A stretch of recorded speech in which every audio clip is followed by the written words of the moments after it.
This is the Horror Movie Show on hmpod.com, your one-stop shop for all things horrific and horror-related. Read the reviews, frolic in the forum, hem and haw over the horoscopes, and listen mightily to the Horror Movie Show with Mark and Jerry, your horrible hosts. Howdy do, folks. Jerry here. And Mark. And this is our 100th episode of the Horror Movie Show. Da-da-da-da-da. Yeah. Thank you, Nelson Riddle. Did you ever think we'd get to 100? You know, I didn't think we'd get to number 3. Well, I listened to those first couple that we did. Yeah? Oh, boy. Really? We've gotten better, I think. We've certainly slipped it up a bit. Yeah. We kind of didn't know what we were going to do. We just kind of started talking. No. Our first show is like 10 minutes long because I think we were both in a panic mode. Yeah, well, we just wanted to talk about something. Anything. Yeah, there was no, we had no idea what format, to do. No nothing. We still don't have a format. No.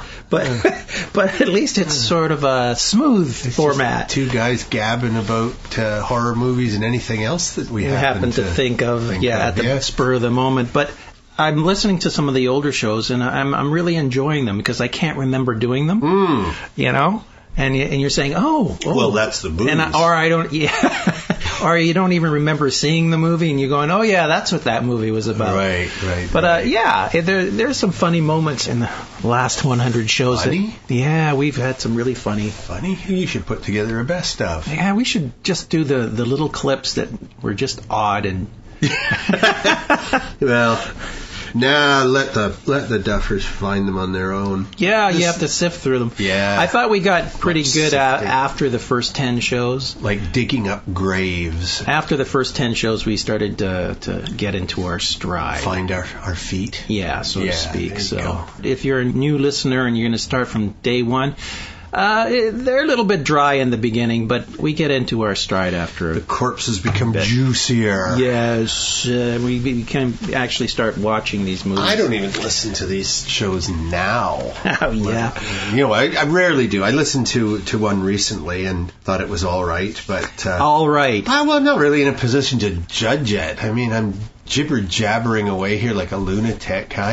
God, I'm not paying attention to what I see. The fact that it's being recorded and put out there for other people to listen to, that's their problem. I said it. I don't have to listen to it.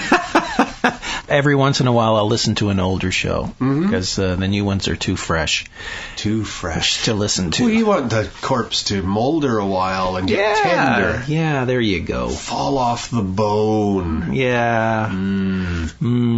Okay, so like a because slow cooker. We've never done this before, but I've got a few letters here that I want to read out. One of them is from Carl at www.ilikeHorrorMovies.com.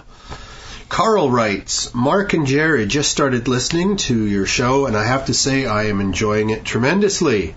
Your commentary is always fun and insightful, and I love the smooth, polished feel. Wow, I feel smooth and polished now. Yeah. Well, I'm oiled, so that helps. Back to the letter. Working my way through the backlog now, but happy to have found you guys.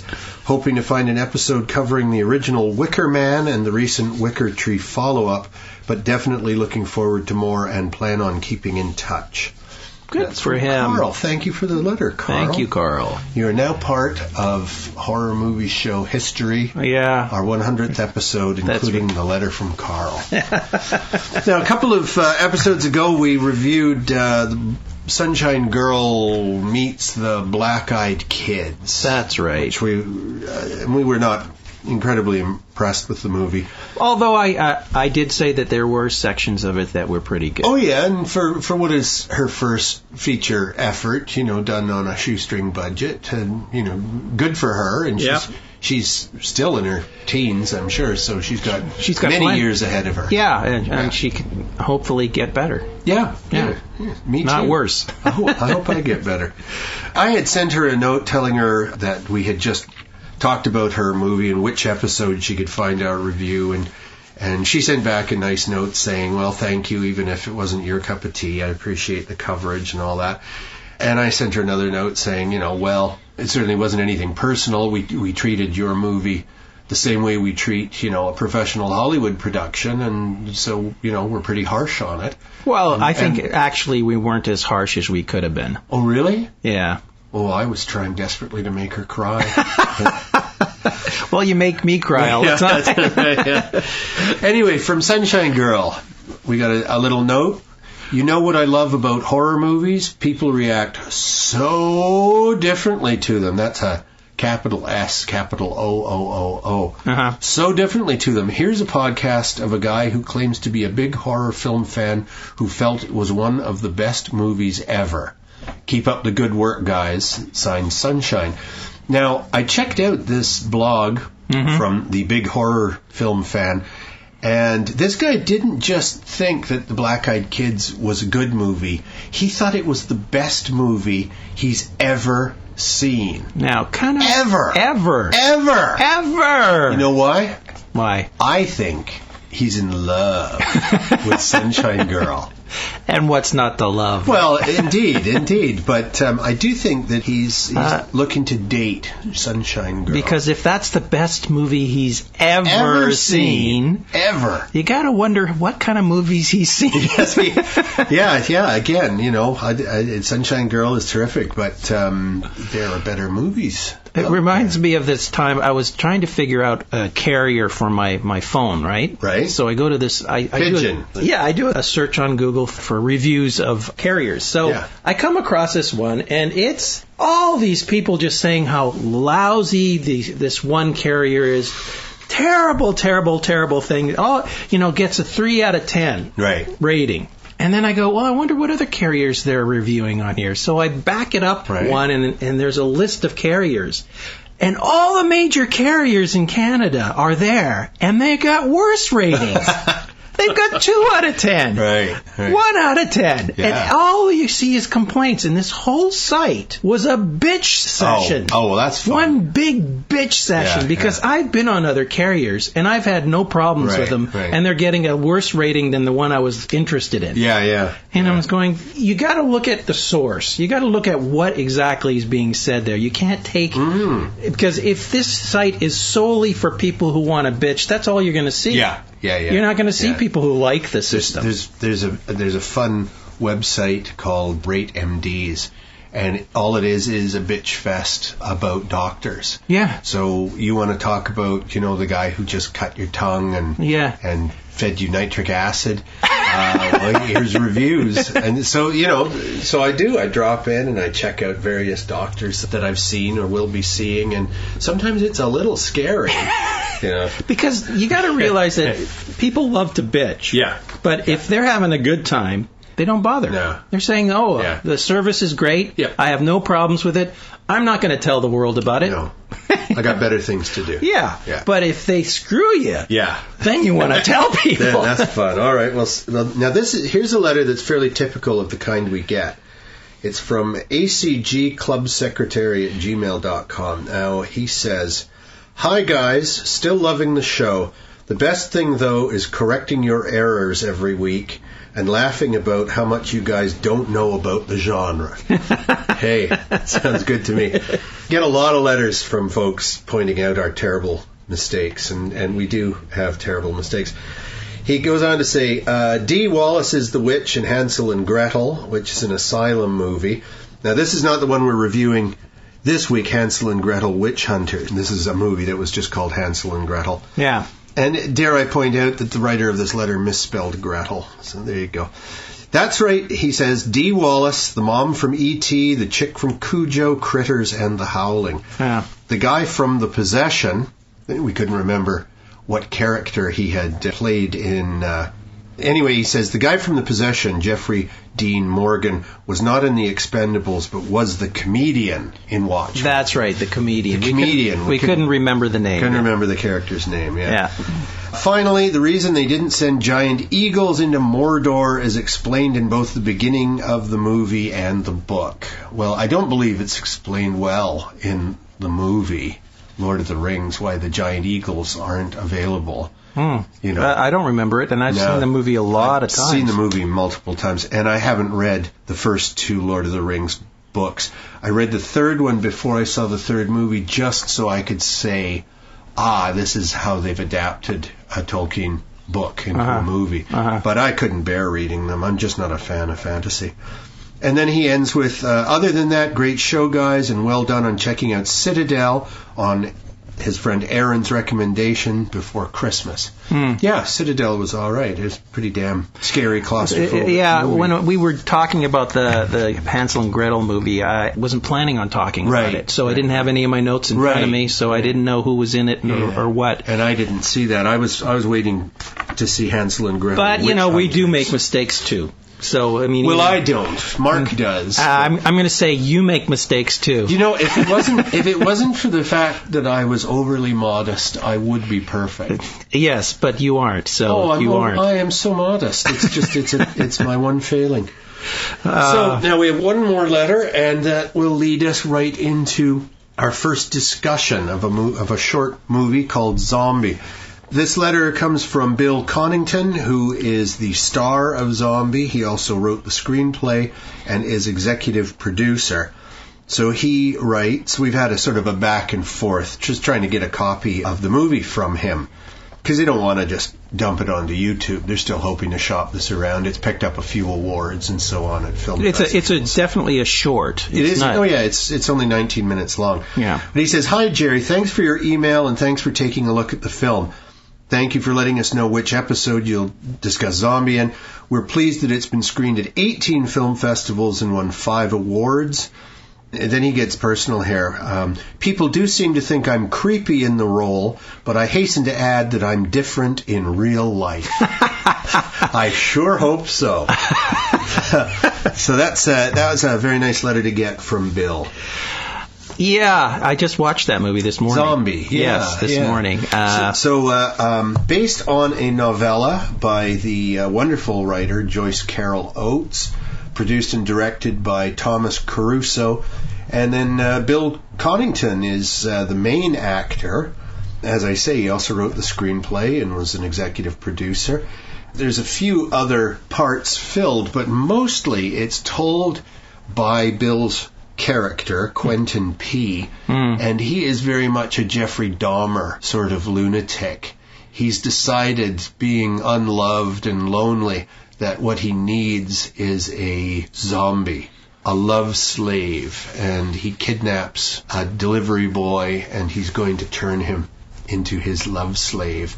But something doesn't quite work out. As Dahmer discovered, it's not so easy to randomly drill holes in somebody's head, pour in the drain cleaner, and expect them to lovingly call you master when you're done. No, what you wind up with is a dead guy. Yeah, this is a little bit of a disturbing movie. And it's Wasn't Bill good, though? Yeah. I mean, super creepy. Yeah, he narrates the thing as well. It's not a lot of talking in the movie, other than the narration. Not much dialogue, although he does have a little chit-chat. Yeah. One-sided chit-chat with the bound and gagged delivery boy. Yes. And that must have been very difficult to shoot that scene. Oh, because it's horrible. It's violent. He's a mad rapist, lunatic. Yes. And I'm not quite sure how he got out of prison, even though he was a rapist. He's a molester. He's telling us the story in flashback, because at the end of the movie,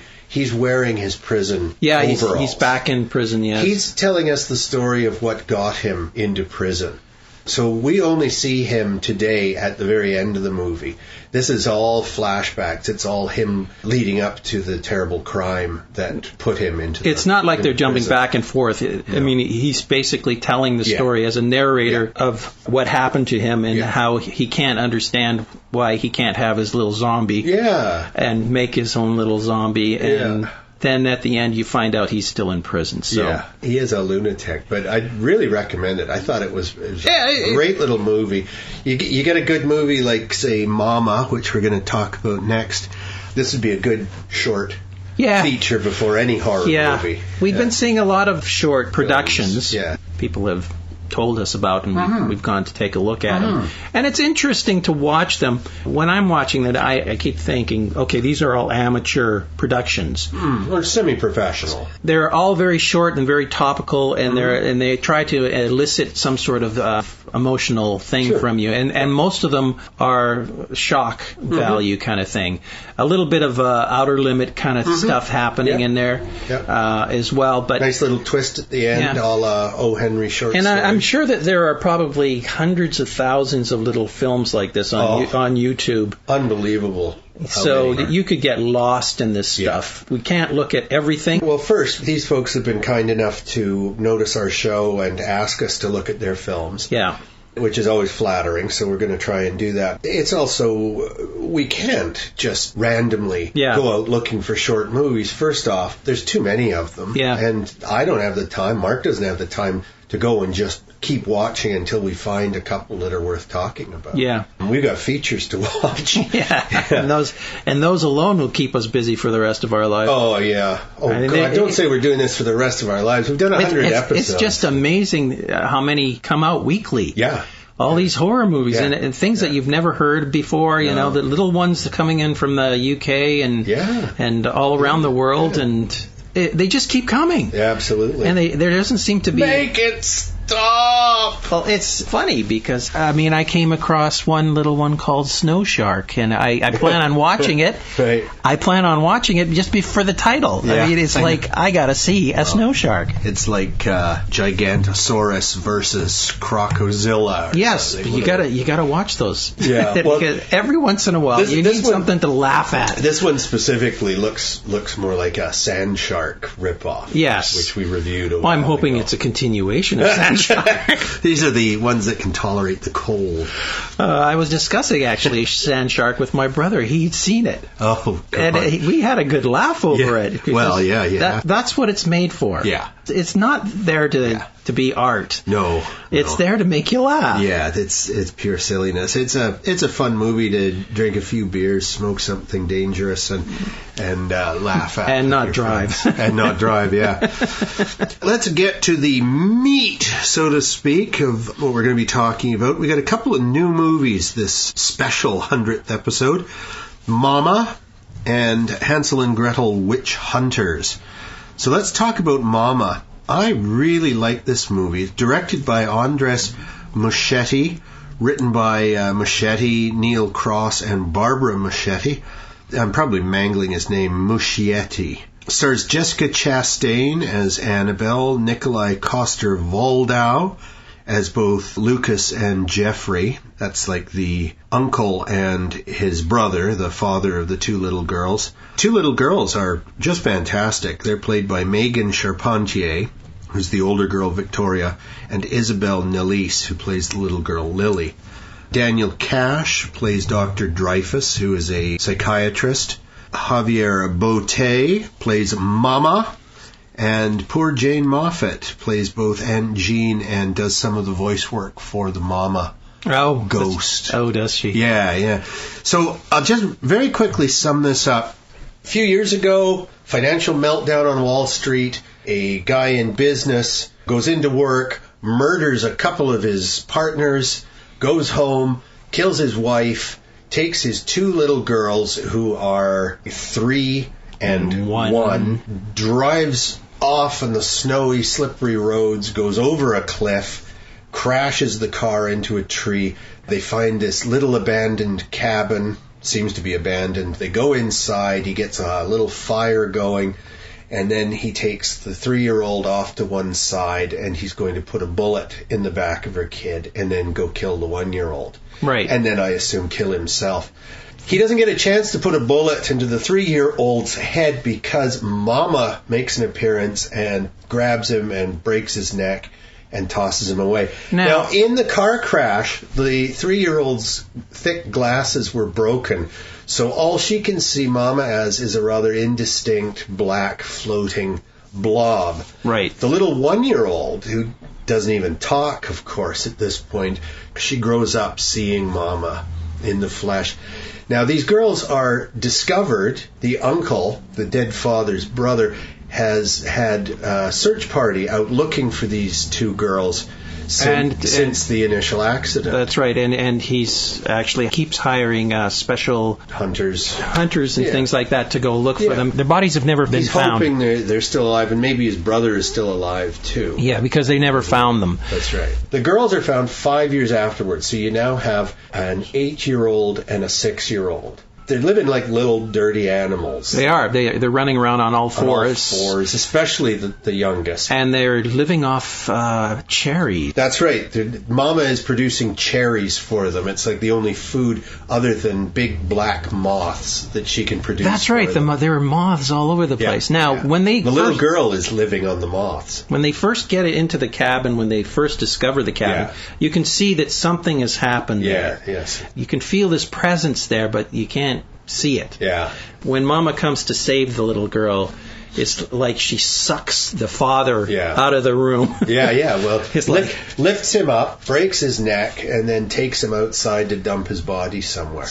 And she has been looking after these little girls. Now, 5 years later, they're rescued. They've gone through a couple of months of therapy, rehabilitation. The older girl, luckily, retained some of her language skills, so her English is coming back very quickly. The youngest girl, not so much. And there's been some research on this, that in fact so-called wild children, if they don't learn a language by a certain age, it becomes extremely difficult or even impossible. It's usually by puberty. But the little girl has some language skills, but she talks like a baby. Yeah, it's very single word sentences. She hasn't had to talk, so she just hasn't learned. Yeah. But the older girl starts making a recovery and starts becoming normal. Yes. She starts wanting human love. And her uncle and his girlfriend are taking care of them. The caretakers. And there's a shrink, the shrink played by Daniel Cash, Dr. Dreyfus, who gives them a house to live in for free, because both the uncle and his girlfriend, he's an artist, she's a punk musician. Yeah. They're neither of them in a position to even have a home that could take these children, let alone psychologically and emotionally. He wants to observe them. Just keep an eye on them, because they're an extraordinary case. Yes, and he wants to write a book about them. Yeah. Now, nobody knows anything about Mama, except that the older girl has talked about Mama as being the one who looked after them. But she can't really give a good idea of what Mama looks like or what Mama is, because she never clearly saw Mama anyway. That's right. And once she's older and she's living with her uncle and her sort of aunt, and it begins as a fairy tale. It begins with Once Upon a Time. So it is a fairy tale, this whole thing. It's a very dark, modern fairy tale, but it is just like a fairy story. Yeah. The first time that we really clearly see that Mama has moved into the house with the two little girls, we see the little girl is playing tug in the bedroom that she shares with her big sister. Yeah, she's playing sort of a tug-of-war with a bed sheet or something. Yeah, a blanket or a bed sheet, and whatever she's playing tug with is up high. Yeah. And the little girl is being hauled around by something that is really up in the air. And then we see the stepmother figure. Yeah. Which is what she's supposed to be. She's not wicked, but she's a stepmother character. Yeah. And she comes looking for the girls, and she's calling the two of them. She can hear them in the room. And then, she can hear that there's two people playing in the girl's bedroom. And then the older girl comes up the stairs, hears what the stepmom has more or less heard, and diverts her, keeps her from going into the room. And just as the older girl goes into the bedroom to close the door, we see the youngest girl is now up in the air, flying around the room in Mama's arms. So Mama is there in spirit, in spirit and whatever flesh she's got, in ectoplasm, and is still looking after the little girls and playing with them. Yeah. Mama is jealous, and as the older girl becomes human again and wants to live with the stepmom and her uncle. Yeah, this starts making Mama kind of crazy. Yeah, she starts doing odd little things. First thing she does is she takes the uncle out of the picture by revealing herself to him and knocking him backwards over a banister. That's right. So he practically breaks his neck falling onto the stairs and then sliding down them. So he's in the hospital for a week. Yeah, she'd manifest herself on these black marks on the wall. Well, it's like an opening. It would be. Yeah, and then these moths dare I say rather vaginal opening. Well, yes, very much. Black is Hades, and it like just, all vaginas, right? Yeah, right. Yeah. And it just sort of it starts as a small crack in the wall, and then it sort of spreads out, and moths, these giant black moths, start crawling out of it, which evidently are delicious. We don't know why, but the little girl is always covered in black smudges and all. And then in the hospital room, we see that she's eating these moths that are coming out of the hole in the wall. Yeah. She's just crunching them up, and they're leaving like black moth powder all over her. We never see the older girl eating the moths. She's stuck with the cherries, I think. Yes, and she's also climatizing very quickly to normal food and things like that. So right. It's interesting because the older girl starts protecting her stepmother from Mama. From Mama, yeah. Because Mama wants to do terrible things. Yeah. And at one point, Mama's in the closet, and stepmother's... the little closet in the girl's bedroom, just to make it clear. And she's going to go and put some stuff away, or she hears something. The door to the closet, like, she can hear that the girls are being rambunctious in their room. So she opens the door up and says, "Do you guys know what time it is? What time it is you should be in bed. So enough of this horseplay. Let's get you into bed." And both little girls keep glancing at the closet. And the stepmom goes, what is it? Something in the closet. The older girl says, "Don't open it." And there's a general feeling of fright because they don't want to see. The little girl probably wouldn't mind, but the older girl doesn't want to see their stepmom torn to pieces. Yeah. The stepmom goes over and puts her hand on the doorknob, but she pushes it closed. Yeah. And there's just like such a look of relief on the older girl's face.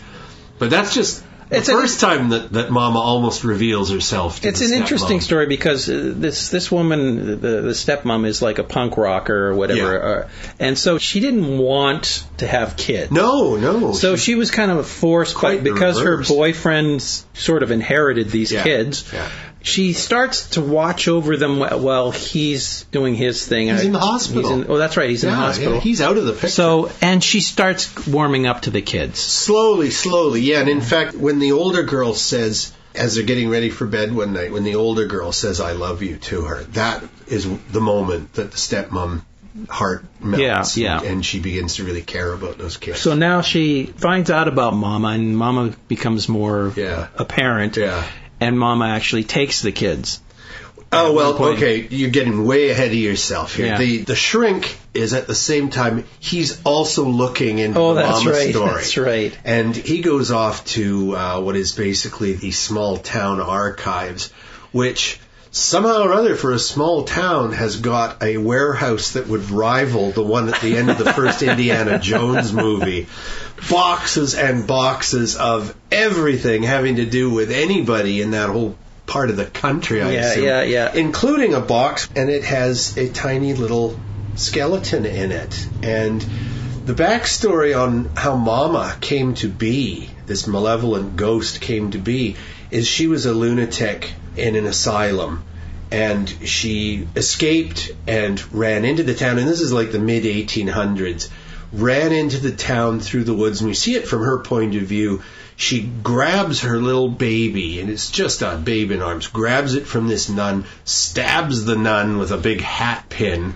The nun drops, and that's the first time we see the hideous blackness starting to form. But this is just the crazy woman's madness. Then she's running through the woods, and the town is following her, led by a priest. And they just want her to stop, give them the baby back. Just, enough people have been hurt. But the crazy woman, the woman who is destined to become Mama, she looks at her baby in her arms, and she says no. The two of them go over the cliff. Yeah. Now, on the way down, she's clutching the baby to her, but on the way down, there's a little tiny clifflet. Or a branch. Growing out of it. And the baby is bashed out of her hands, winds up in this tiny little cliff dead.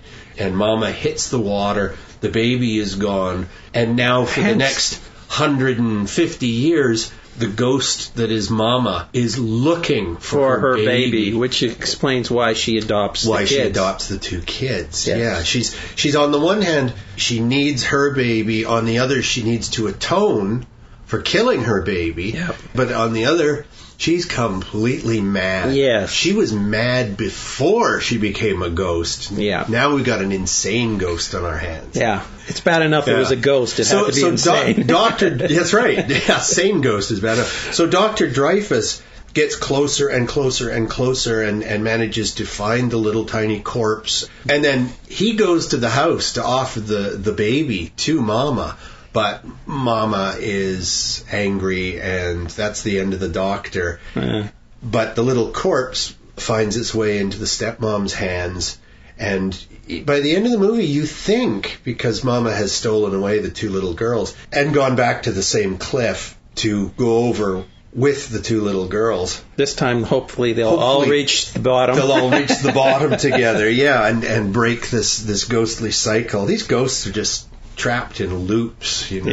Yeah. Really well done. Very well done. I thoroughly enjoyed this movie. I also found it to be very touching. I thought it really tugged at the heartstrings in the best possible way. Yeah, well, it's due to the fact that those kids were so well done. Yeah, they really good did a little good actors. job. Yeah. So, well directed, well shot. You never knew what the heck was going to happen next. No, I like that. It had a genuinely creepy feel. I thought the doctors just offed very quickly. Yeah. I mean, there wasn't enough torture there. Yeah. So... Well, Mama's not into torturing. No, I guess not. She just eliminates her enemies. That's right. And, you perceived or otherwise. But she also has a neat trick where she just sort of lays her ghostly hand on... Oh, no, she puts her mouth on you and she just starts sucking the life out of you. Yeah. She does that to the stepmom at one point and almost kills her. But the older girl screams, "No, you promised." Yeah. And Mama is still listening to the kids. Yeah, she still has some sort of feelings. Yeah. She's a tormented monster, and she doesn't really want to kill the stepmom, but she's threatened by her. Yeah. So she wants to eliminate her because of the threat. Yeah. But at the same time, she can see the older daughter moving away from her and liking this person. Mm-hmm. So there's a little bit of, okay, I don't mind losing you as long as I keep the little one. The little one, Lily. Yeah. And Lily is an interesting character because she has grown up seeing Mama in all her monstrous glory and is basically insane. The little girl, the way she moves crazy. around, and it's like there are scenes where she's moving around like a spider. Yeah. And she's on the walls. Yeah. And she's fast. Yeah. But she's not exactly crawling up walls. She's not supernatural herself, but she can hop up onto the top of a fridge. Real quick, quick, and into dark spots. Yeah. When the hunters first get to the cabin, and things are just like, it's a horrible, ugly cabin, and there's this enormous mountain of cherry pits in the kitchen. Yeah. And they don't see the little girls, but they see evidence. They see like a homemade doll made of twigs and rocks and stuff. A very similar doll shows up later, so Mama is making toys for the little girls, which is sweet. And so the two hunters, trackers, whatever you'd call them, searchers, are in this horrible little cabin. And the old dude is in the kitchen, and he's really puzzled by this mountain of cherry pits. Yeah. And we see one creature up on top of the fridge, and then another creature that scares the other guy and sort of scuttles up and is cowering behind the other. But it really doesn't look like two little girls. No. Because they're black as... dirt. Yeah. They're filthy with moth dust and all. But really cool the way they moved. Yeah. Also just, beautiful little touches. Like the little girl at one point is enticed out of the house, like climbs out the upper story window in this beautiful big old house and spends the night sleeping on the ground in the woods. And when the stepmom finds her the next morning and brings her in, has to, by physical force, sort of wrap her arms around the little girl who's just struggling. She doesn't want contact with human beings. But she sort of finally, exhausted, the little girl gives in. And when the aunt takes the little girl's hand and just, blows hot breath onto it, the look on the little girl's face is just so precious. Like she's just amazed by the warmth, because Mama has no warmth. Yeah. She's been cold all these years, and suddenly, she realizes that's one thing that humans have that Mama doesn't. Yeah. But it's not enough to bring the little girl back. Little girl loves Mama. The little girl finds Mama delightful. Yes. And they have fun. They do. They have fun. Yeah. You know, they're doing all sorts of little games. Physical play and flying across the room. Yeah. Who wouldn't want a mama like that? Yeah. Better than my mama. So that was a movie I thoroughly enjoyed. You know, on a scale of 5, I'd definitely give that like a 4, 4.5. I thought it was a terrific movie. Good for you. Yeah. What would I give it? 4, 3.5, 4. Oh, okay. Well, Mark's taste is all in his mouth. That's better than my taste is all. Thank you. You have no taste. You have no taste buds. They burnt them all off. That's right. Yes, we talked about that last week. They cut my tongue in half. You're a forked tongue now. Yes, that's right. So now we got another new movie. So Mama was 2013, as is Hansel and Gretel Witch Hunters. Written and directed by Tommy Wirkola. It stars one of my favorite actors, Jeremy Renner. Who you remember as... Is it Hawkeye on the Avengers? Oh, he's in the Avengers. Yeah, he's basically their Green Arrow ripoff. But he's not green. Yeah, whatever. Pretty lame character. Yeah, he's good. He's a good shot. Okay, I'll tell you where I remember Jeremy Renner from. The Hurt Locker. Now that Academy too. Award-winning movie. Yeah, He's great in that. Yeah, but the Avengers was a bigger movie. Piece of trash compared to Hurt Locker. I don't know. So he was the star of The Hurt Locker, which won the Oscar that year for Best Picture, Best Director. Renner should have won for Best Actor. Plus, he was in 28 Weeks Later, the sequel to 28 Days Later. He's the American soldier who so gallantly fights to save the 2 kids and the nurse from the poison gas and the soldiers coming with flamethrowers who are just killing everybody. Excellent. Because the infection has started up again. I love when they kill everybody indiscriminately. Yeah, he has to go out and push start their car, give it a push so the engine will start. And not only is he facing the approaching flamethrowers, but he's out there gasping in the poison gas. So good for him. He's very heroic in that. In this movie? he plays Hansel. His sister Gretel is played by Gemma Arterton. Famke Janssen, who was in the X-Men Yeah, movies. she was played Jean Grey. Jean Grey. That's right. Phoenix. Is she also called Phoenix? Yeah, she becomes the Phoenix. They never call her Phoenix in the movies. In the last movie, she becomes the Phoenix. Okay. It's an entity. Yes. Waste of... Oh, come on. You got to know about the Phoenix saga. It's terrible. That third movie. What a waste. Who else we got in there? Peter Stormare.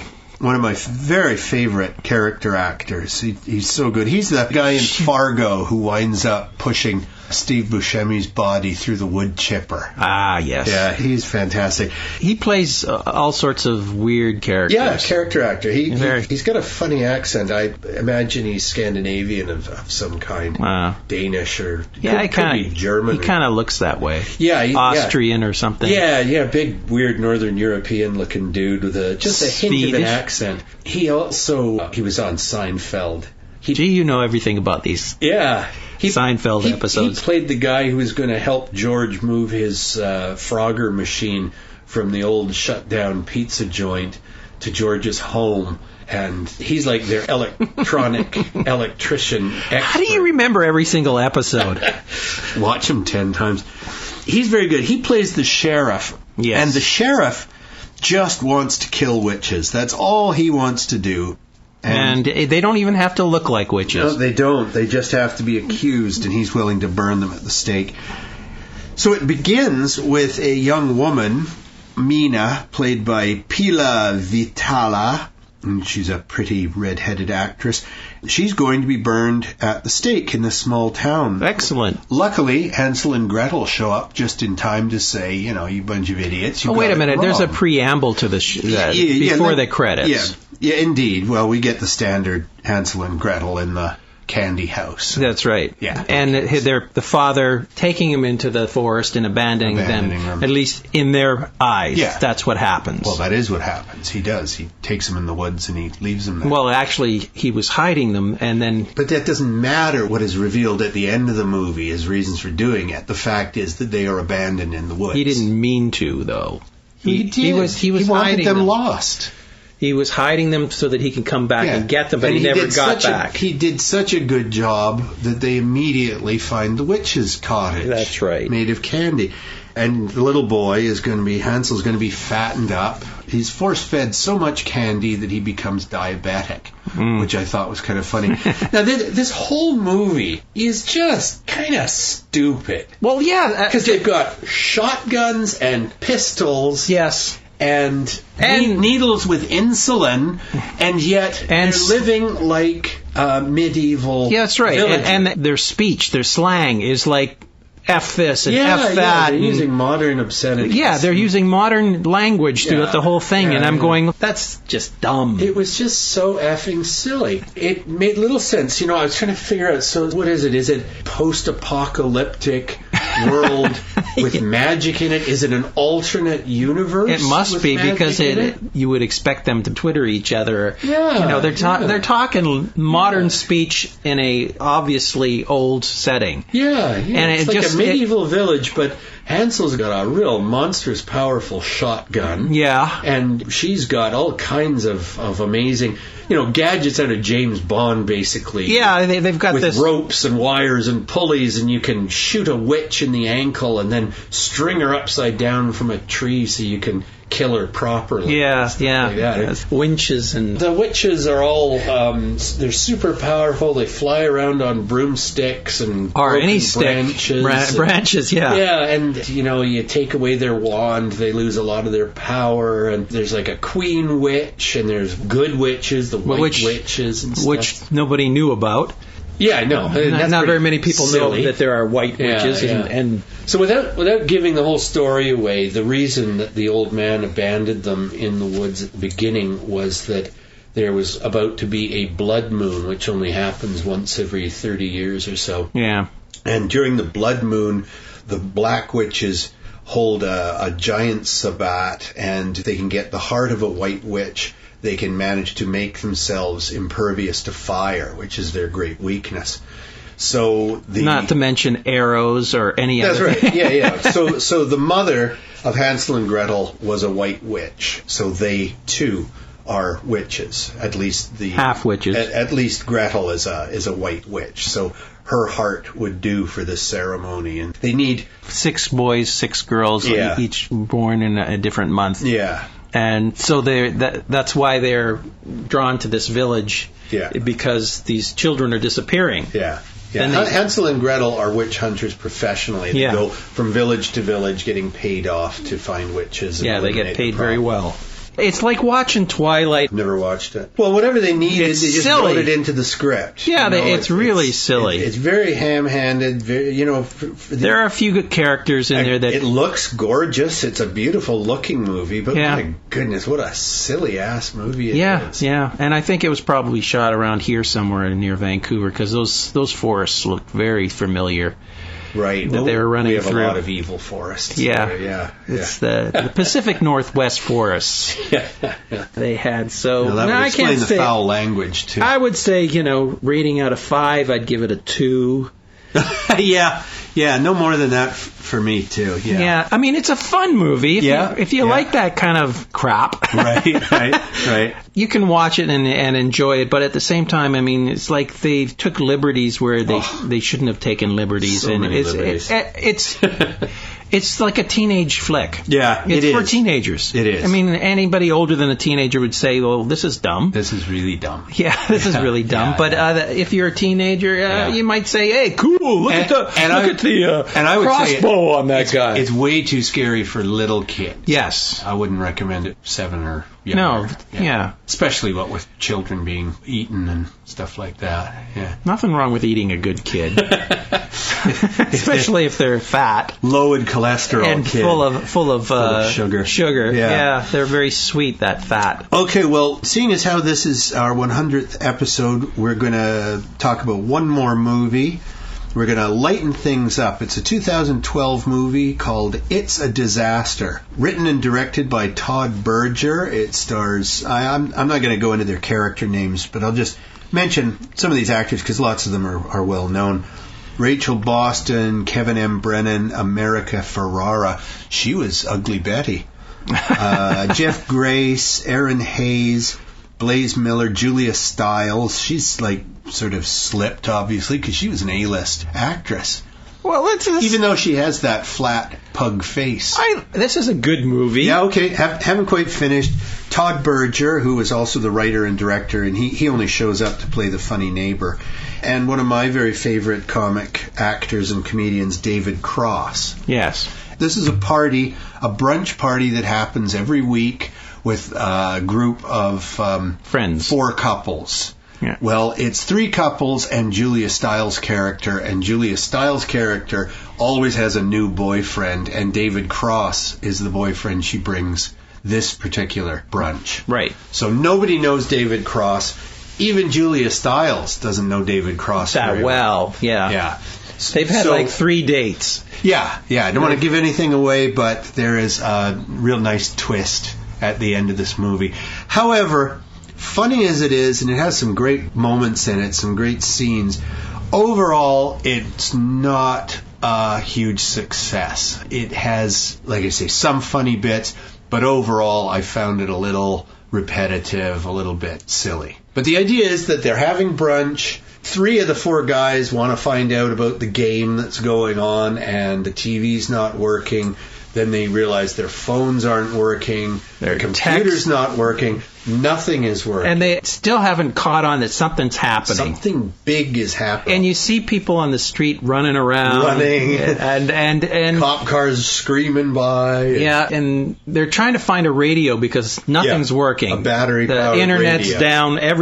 So they're trying to find just a normal radio so that they can figure out what's going on. Somebody finally clues in the car. The cars have radio. Yeah, and even that one was a weird one. Yeah. Because nowadays they got satellite radios in the cars. The and first things thing like that these selfish yuppie idiots do is one of these spoiled women turns the music up and drains the battery in the car. So even though they get a little bit of information... Well, it turns out there's a dirty bomb. Yes. Dirty bomb has been detonated in the big city. They're in a suburb of this big city. That's right. And then they discover that this is just one dirty bomb, that in fact bombs have gone off all around the world. That's right. It's a coordinated nuclear. At first they think it's a radiation thing. Yeah. And then they find out, because one of the people at the brunch is a scientist of some sort. America Ferrara's character. She hears these codes that they're saying on the radio, and she knows that it's not radiation but a chemical bomb. Right. Something that it will kill you. Well, that too. Yeah. I mean, there's all kinds of terror has just taken place. And the nicest part of this whole movie that I thought was so cool was that they seal off the whole house. With masking tape. With gaffer's tape. That's not even gaffer's tape. I think some of it was duct tape. They have like one roll of duct tape. And then they have towels and things like that. But they also use that green painter's tape and stuff. I mean, that is not going to keep you airtight. Anyway, there's a couple that come up late. Right. Yes. and they're not looking good. They're not looking good. And I love the way that they say, it's about time you got your comeuppance because you guys are always late. Yeah. It's good that you're going to die. Yeah, you're always late. This will teach to show up on time. Yeah, and they don't let them in, and they die on their the dude porch. Drops dead on the porch, and she is not far behind. And so now they have 2 corpses sitting on their lawn. Yeah, lying on the porch. I thought that was good because the way that the woman says, well, serves you right. Yeah. You should have been on time. They're extremely unpleasant people. They just no neighbor, sympathy whatsoever. Todd Berger, who wrote and directed it and is also the neighbor, he shows up in a hazmat suit with a gas mask and everything. And the first thing, they do let him in because at this point they still don't know quite what's gone on. And they let him into the house, and the first thing out of his mouth is, "Oh, you're having a brunch? You didn't invite me?" Everybody is so petty and selfish in this movie. You just get the idea, we all just deserve to die. Yeah. The world will be a better place when humans aren't here anymore. I thought it hit home in a few places, especially the comedy between the different characters, because there were a wide variety of different characters in that house. Well, see, I didn't think so. I thought all the guys were jerks, shallow jerks, and all the women are gibbering, gossiping idiots. The only people who seem at all different, well, David Cross seems different because he's new to the group, and he has his own agenda, which we don't find out until later. Well, you got to realize that, like you said, that they have these weekly brunches or whatever, or monthly brunches, and they know each other very, very well, so they can be jabbering idiots towards each other because it is a gossip center. Women are so bitchy to each other. A couple of them seem to hate each other, but, like friends, they still get together. Yeah. So, and you find out little things about it as the story unfolds. The disaster is sort of like the secondary story of what's happening in the house. In the house. And it could be a play. It could be easily done as a stage play. Because you're stuck in a house. So, and you're only looking out and seeing people gasping and dying and things like that. And at one point, didn't the military go by? Or there's like big trucks and police cars and stuff go roaring past.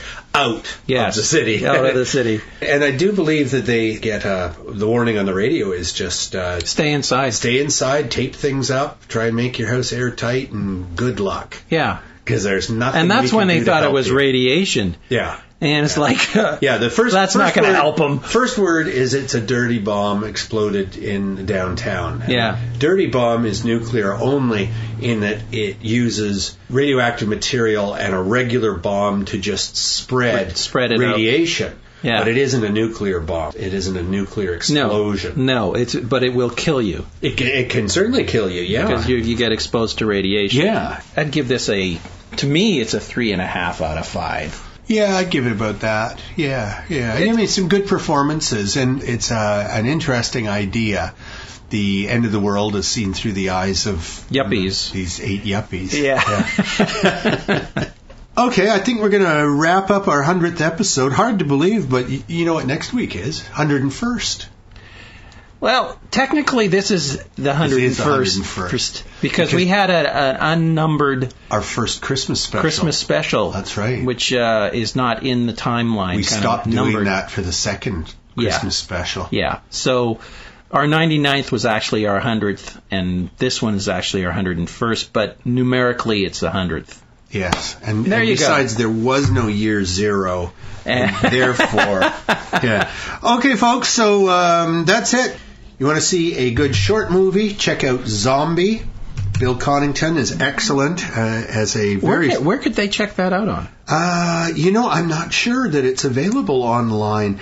They're being quite cagey because it's still going out to film festivals.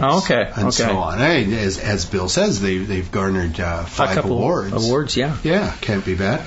So good luck to them. Do check it out if you get a chance. It's just called Zombie. Which is kind of generic. It's hard.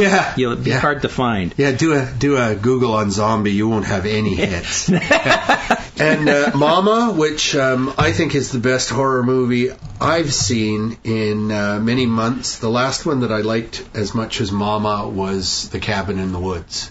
Oh, really? That's the best. Well, there you go. Because Cabin in the Woods bugged the hell out of me. Oh, I loved both. But of those movies. I enjoyed it. Yeah. But it just.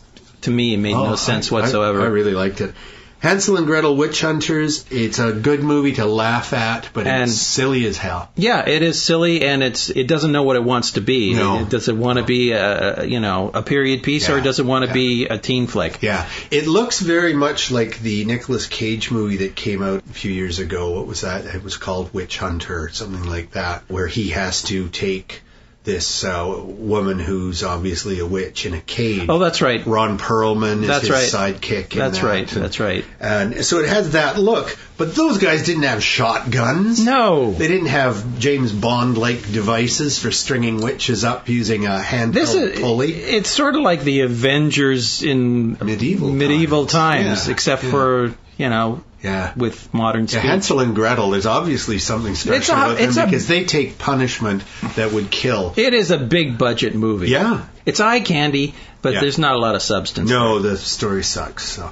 And then it's a disaster. It's entirely character-driven. Some good actors in it. David Cross is always fun to watch. Julia Stiles is good. America Ferrara is good. It's good quality, but not the best movie I've seen in a long time, by a long shot. It's a fun movie. Yeah, fun movie. Okay, so we're going to leave it there, and we'll be back next week. We've got Silent Hill. We're going to be talking about that. And we're also going to be talking about... sequel. I'm sorry, Silent Hill Revelations 3D is the new one, but we will also be looking back at Silent Hill, the 2006 movie that started the story. All right, so that's it for me. So long from Jerry. And goodbye from Mark, and thanks for being around on our 100th episode. Thank you for listening. Please keep those cards and letters coming. We'll read some more in another 100 And tell people episodes. about us so that our next 100 will be that much more. Absolutely. Drop by our Facebook page. Do a search for the name of our Facebook page, which is Horror Movie Show. Go there. Don't go to the old one. Please be our friend. Don't beg. I am begging. Please be our friend. 100 episodes and you're still not our friend.